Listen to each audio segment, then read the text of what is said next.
Is it AI destroying history? It just might be. Our history channels, TimeGhost History, the Korean War, and World War II in real time, are struggling. Not because people don't love history, but because we're up against a tidal wave of AI-generated videos. And they're not made by historians. They're often wrong, incomplete, or just bland. But they flood the internet, pushed by algorithms that don't care about quality, just quantity.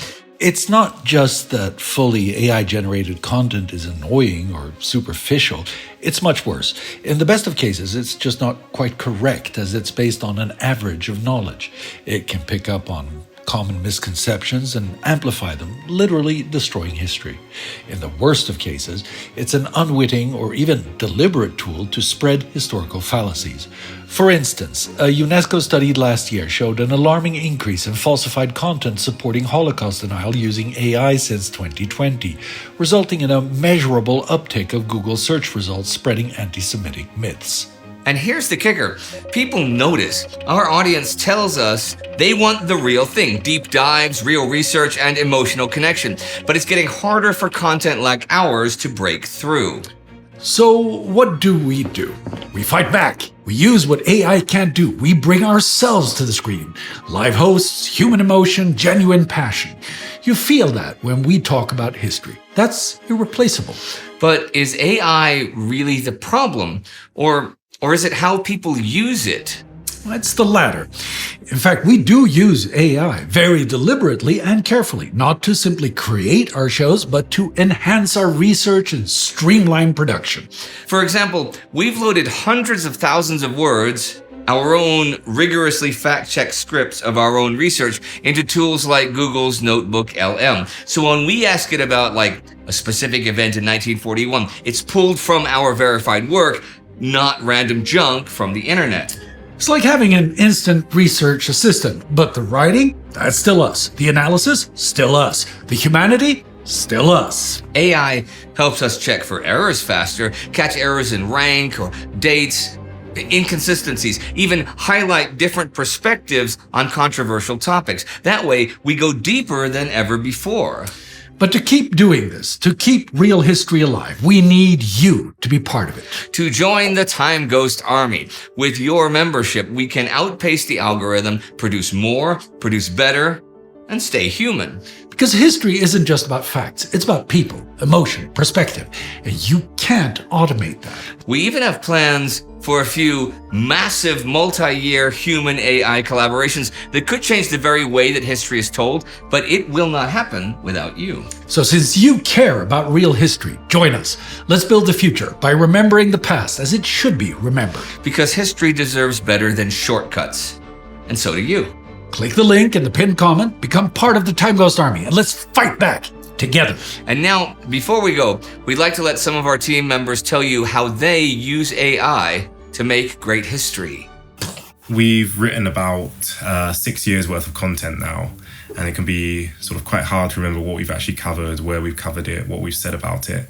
So when I'm in the initial stages of research, like now I'm researching a script about collaborators at the end of World War II for Sparty, what we can do is use this tool here, Notebook LM, which has got all of our scripts loaded into it. So there's the weekly episodes, there's War Against Humanity, there's D-Day, Spies and Ties. And then I can go over here to the chat window and I can ask it questions about these sources. So what do these sources say about the fate of Nazi collaborators after World War II? And it gives me all the information that we've ever written about. And if I click these little numbers here, it will take me to the document where it's written in, so I can see sort of which episode and which series were mentioned in it. This is very good for doing the initial research, because it means that I can just see what we've written, and I know that the stuff we write is high quality and always academically sound. When I'm starting a new topic, I still have to go out and find the sources. I still have to read them through, whether it's books or articles. I still have to see where they sit in the historiography and make my own judgment about them. And only then can I start writing the script. So these AI tools really can't replace a human researcher or a human writer yet. They just help us to do our job more efficiently and produce more content and better content for all of you guys. Hey guys, it's Tom here from TimeGhost. Today I'm going to show you how we use some artificial intelligence in helping us to research information on divisions and battalions and so forth that will end up going into the maps that we use in our episodes. So check it out. So here is our GIS software. And this is what we use to program in the data, which will eventually become the maps that we use in our episodes. All the maps themselves are handcrafted and we don't use any AI in creating them, but it can help with the research and finding certain bits of data. For instance, if we go over here to Notebook LM, you can see that we have all the various sources and the TimeGhost scripts built into that. And so now we simply ask the question, for instance, what divisions and corps faced each other during Operation Thunderbolt? Let's see what it comes up with. So, have here one division from 1st Corps, based on it's included 25th Division and 3rd Division.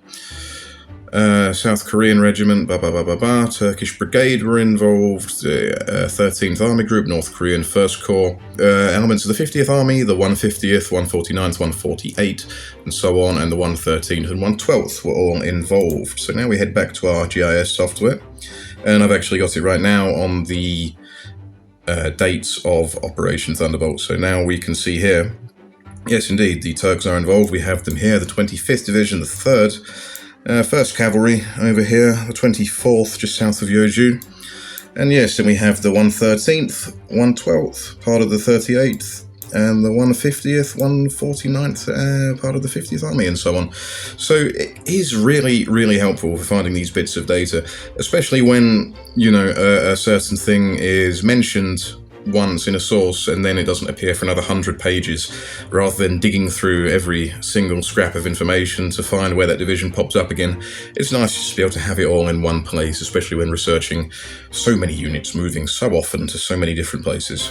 Another use of Notebook LM is that it helps us to answer the comments that you guys leave in the videos. So here we have one which says, did you all ever cover Hitler's escape to Argentina?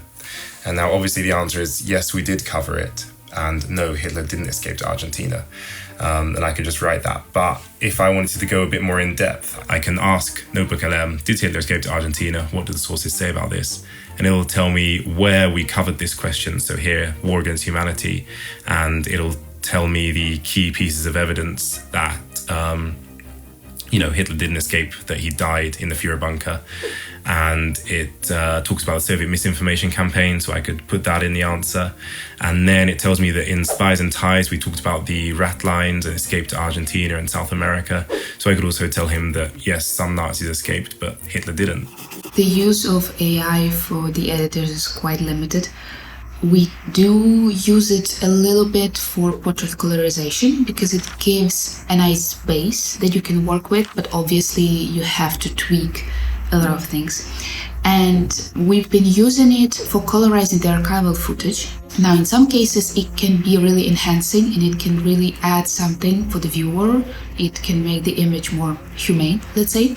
But the downside of it is that the colors are usually not that precise or even authentic. You might end up with a yellow blob instead of a colorized footage. You can also end up with purple uniforms. Also, if we are talking about generated videos and images done by the AI, not only are they incorrect and sometimes ridiculously so, they distort the reality, and in some cases they can be pretty harmful in creating narratives or creating blatant lies about the past for people who want to benefit from that. So in my work, AI can be used only as an additional helping tool sometimes, but it absolutely cannot be used to visually tell the story and provide some visual evidence for the facts and the stories we are telling. To sum up, AI as a tool is only as good as the people using it. Now, some users will be sloppy, yeah, and of course, extremists will abuse AI for their own agendas. For historical content, this does present a challenge that we as actual human historians have to meet.